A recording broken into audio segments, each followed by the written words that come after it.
I got fat when I was about 6 or 7. I remember going, I'm tubbier. I feel like I'm heavier than people. I remember being the cutest little boy up until I was about 6 or 7. Even when I was like 4, I remember I had 2 girlfriends in nursery. Thank you very much. I remember there was an argument between 2 4-year-old girls when by the way, I was 4 as well. So listen, but they were arguing over me because I had like bleach blonde, luscious locks, blue eyes, Hitler's wet dream. Whoa. Wet dream. I don't know if Hitler was a paedophile, but he probably was, let's be honest.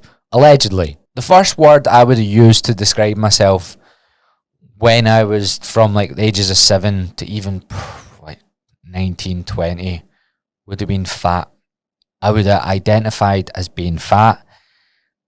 And I've said this on like Instagram and stuff before. If you were to just go in the cupboards in my mum's house, because I lived with my mum when I was growing up, you would find, I'm almost sure they're probably still there, you would find notepads that would just say the date, my name, and how I was going to lose a certain amount of weight, and this was finally going to be the time that I was going to lose weight. And I would always write it in a notepad. When I eventually got a phone, I would take pictures and stuff as well, and it would never happen for me. And the thing that grinds me the most about advice from PTs is when they say things like, oh, you're just not disciplined, or you just don't want it enough. Motherfucker. I wanted this shit more than anyone else on the planet. I just self-sabotaged. I just self-sabotaged. I had no belief in myself whatsoever. But the idea that I didn't want it enough is complete and utter bollocks. I wanted it too much. I put too much pressure on myself. I had zero knowledge. But the idea that I didn't want this enough, I wanted it too much. I wanted it there and then. That's not a problem of not wanting something enough. That's one that's so much that you do stuff that you can't keep up and you have unrealistic expectations. So the problem isn't not wanting it. Most people who struggle with their weight want to not struggle with their weight. That's the thing they probably want most in the world. They want to not struggle with their weight, or at least be content in themselves, in their body, right? So that's a load of pish. I hate when people say that. I'm like, motherfucker.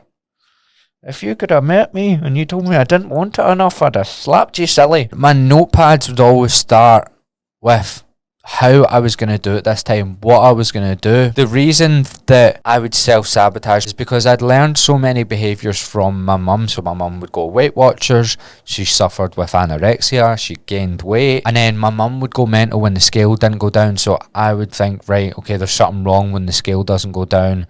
See the boomers, right? In terms of like having self-awareness, anything to do with mental health, weight loss, and just understanding other people, boomers are idiots. No offence to you if you're a boomer, right? But just self-awareness on how other things affect other people, they're the least aware generation by far. You can sit and say we are on TikTok. These bloody millennials and Generation Z, into Z, stuck on that bloody TikTok. All they do all day long, I've got feelings and I'm on TikTok. Boomer. We have also inherited some of their boomer bollocks, right? The sort of diets they went through crazy diets, like all this the cabbage diet, Atkins diet.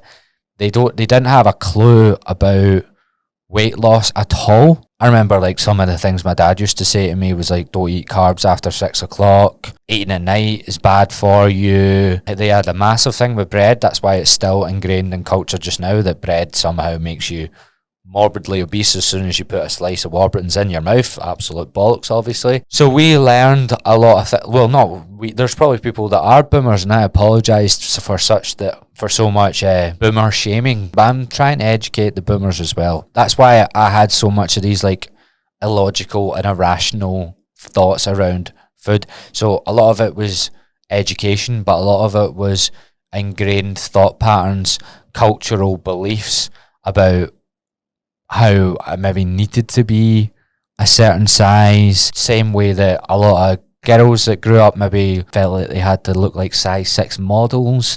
Very similar. A lot of people think that guys don't have experienced any of this.